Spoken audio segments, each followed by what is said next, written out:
Selamat datang di podcast Mengulas Buku. Perkenalkan, nama aku Christine Pasaribu. Hari ini aku mau mengulas sebuah novel dan juga merekomendasikan novel ini kepada kalian, terutama yang statusnya adalah mahasiswa baru. Kenapa demikian? Karena novel ini tuh bener-bener relevan atau sesuai dengan kondisi kalian nantinya buat yang mau ngekos atau mau kuliah di tempat yang jauh dari tempat tinggal kalian. Karena tokoh utamanya di sini statusnya adalah mahasiswa baru juga. Nah, aku tuh baca novel ini dari tahun 2021. Di tahun 2021 itu aku baru mau kuliah. Jadi aku baca novel ini itu udah mulai muncul gambaran tentang bagaimana dunia perkuliahan yang emang cukup berat untuk kita yang ngekos dan sebagainya, jauh dari keluarga, bertemu dengan orang-orang baru, beradaptasi dengan lingkungan baru, dan mungkin mendapatkan beberapa kesulitan. Novel yang mau aku rekomendasiin ke kalian itu judulnya adalah Anne of the Eastland.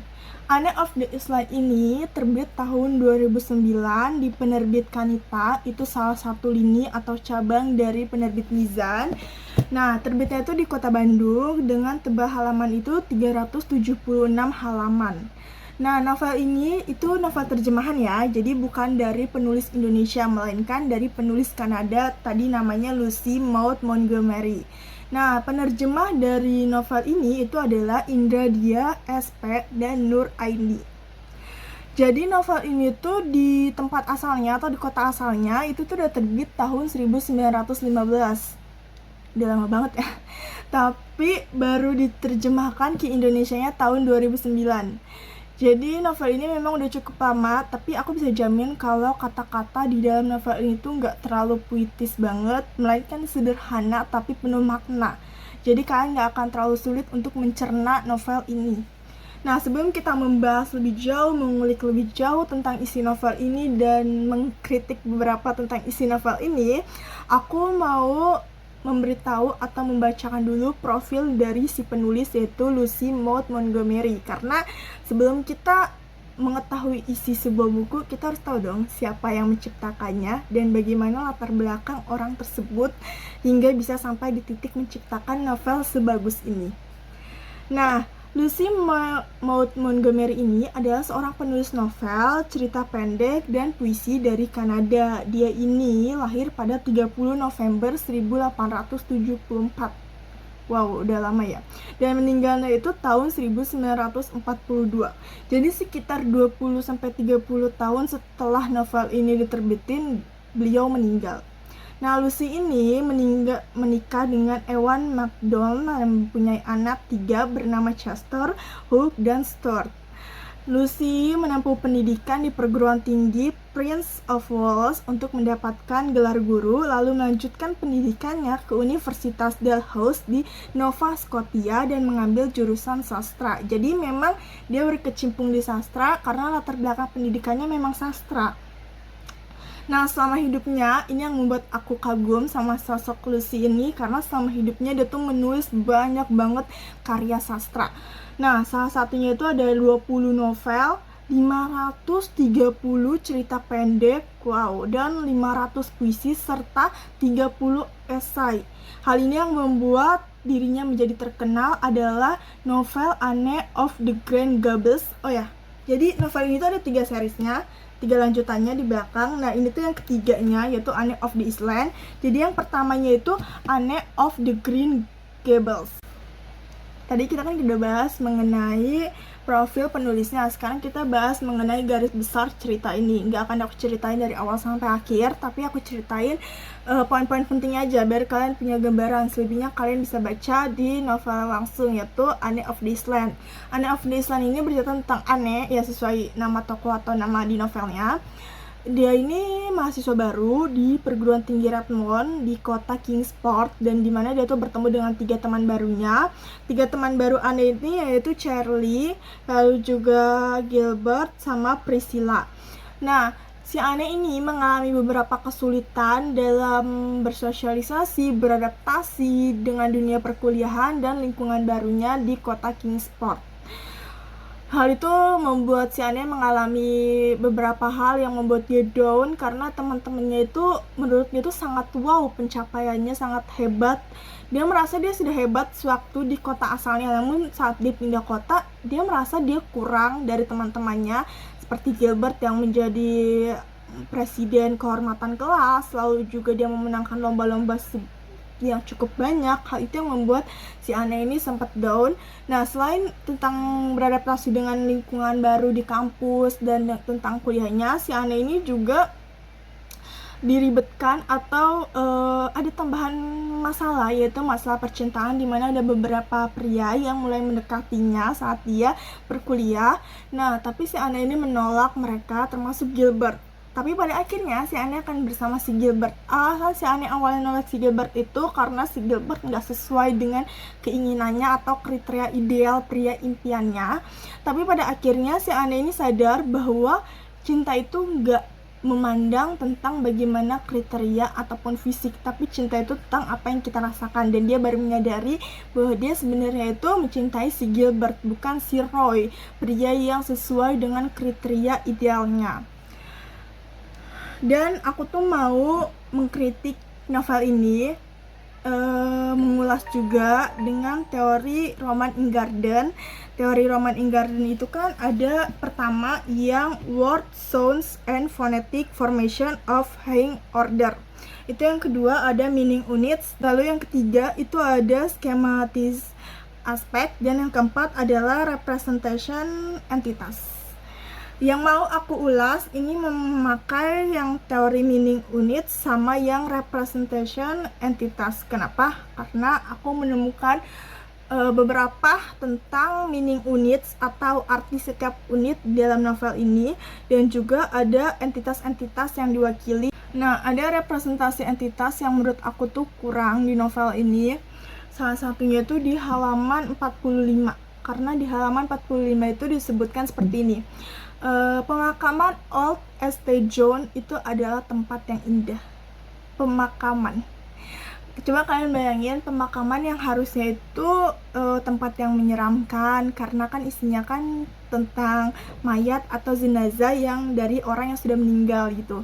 Terus dibilang adalah tempat yang sangat indah, istilahnya tempat yang cantik, tempat yang menarik dan sebagainya. Bahkan di halaman 54 dilanjutin, pemakaman-pemakaman lain tidak semenarik pemakaman ini, yaitu pemakaman Old St. John.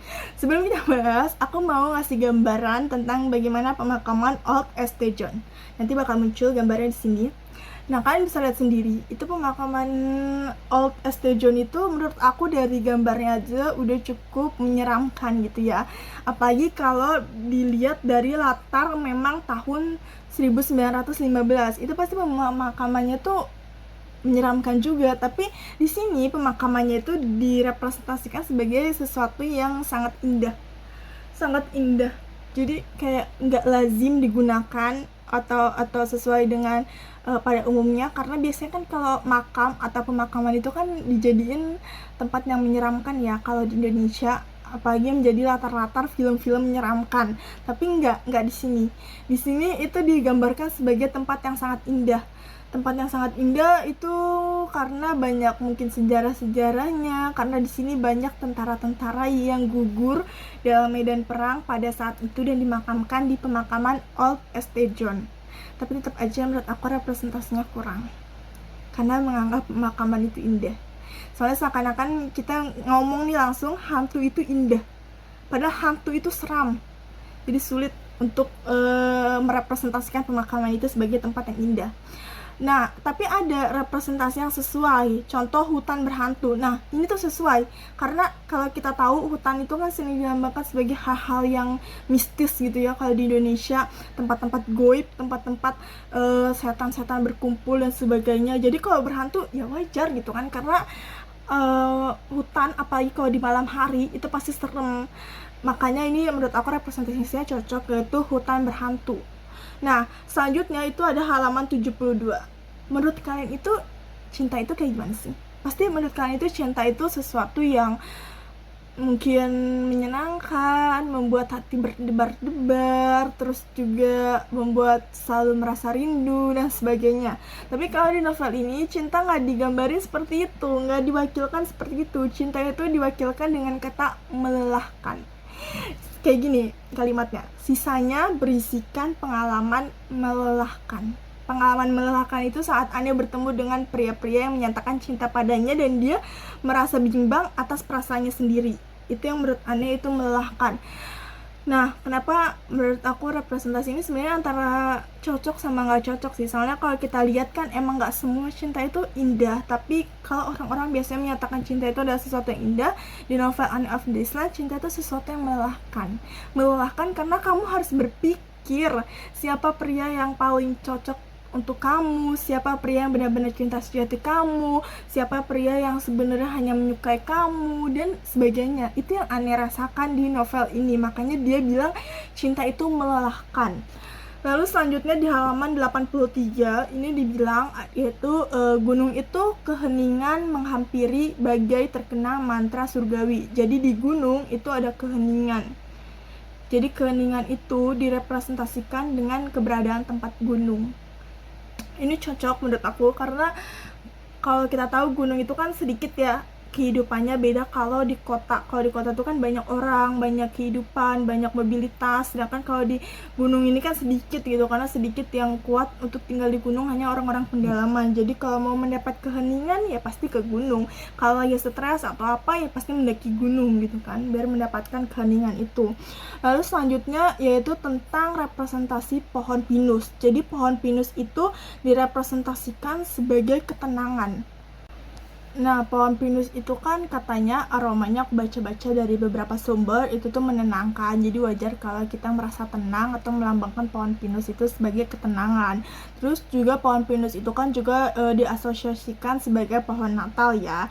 Selain itu, pohon pinus itu kalau di Korea itu juga dianggap sebagai pembawa pesan yang mengangkut jiwa orang mati ke akhirat. Jadi itu tuh menggambarkan tentang bagaimana banyak peti mati yang terbuat dari pohon pinus atau dari kayu pinus yang membantu memperlancar transportasi jiwa orang yang meninggal ke surga. Aku nggak tahu ini benar atau enggak, tapi memang itu kepercayaan di Korea seperti itu. Maka dari itu kenapa pohon pinus itu membawa ketenangan, dikarenakan berharap bahwa jiwa-jiwa yang telah mati itu akan mendapatkan ketenangan nantinya di akhirat, di surga gitu. Lalu selanjutnya itu ada halaman 85. Halaman 85 ini berbunyi seperti ini. Omong-omong soal romansa, kami tadi mencari bunga heather. Awalnya aku nggak tahu bunga heather itu kayak gimana, tapi setelah aku cari tahu bunga heather itu kayak gini. Nah, bunga heather ini ternyata itu tuh melambangkan kisah romansa. Kenapa demikian? Karena ada cerita atau legenda di baliknya. Ceritanya itu tentang Malvina yang seorang putri penyair bernama Celtic yang bertunangan dengan Oscar, salah satu prajurit perang pada saat itu. Nah, si Oscar ini dia terjun ke medan perang, namun di medan perang dia meninggal. Maka dari itu kenapa ada bunga heather sebagai lambang kisah romansa itu karena si pembawa pesan itu memberikan bunga heather kepada si Malvina sebagai ungkapan cinta si Oscarnya kepada si Malvina. Hal itu membuat si Malvina menjadi sedih, menangis, lalu air matanya jatuh ke bunga heather itu, dan akhirnya bunga heather itu berubah warna. Maka dari itu bunga heather itu melambangkan kisah romansa, ada kisah sedih antara si Malvina dan si Oscar. Dan menurut aku bunga heather ini aku baru kenal, jadi aku juga baru tahu, dan ternyata kisahnya juga lumayan pilu antara si Malvina dengan si Oscar. Jadi representasi bunga heather sama kisah romansa itu bener-bener menurut aku dalam banget dalam novel ini, karena bener-bener menggambarkan hal yang menurut orang-orang tuh masih awam, terutama aku itu masih awam banget mengenai bunga heather. Nah, itu tuh beberapa mengenai meaning units dan juga representasi entitas di dalam novel Anne of the Island karya Lucy Maud Montgomery. Nah, kalian kalau mau baca, kalian bisa beli bukunya di Gramedia. Kalau nggak salah harganya tuh sekitar 50-75an. Nah, buku ini tuh menurut aku bagus banget, jadi aku merekomendasikan banget kalian untuk baca buku ini. Dan semoga kalian menyukai hasil ulasan aku mengenai buku ini. Terima kasih.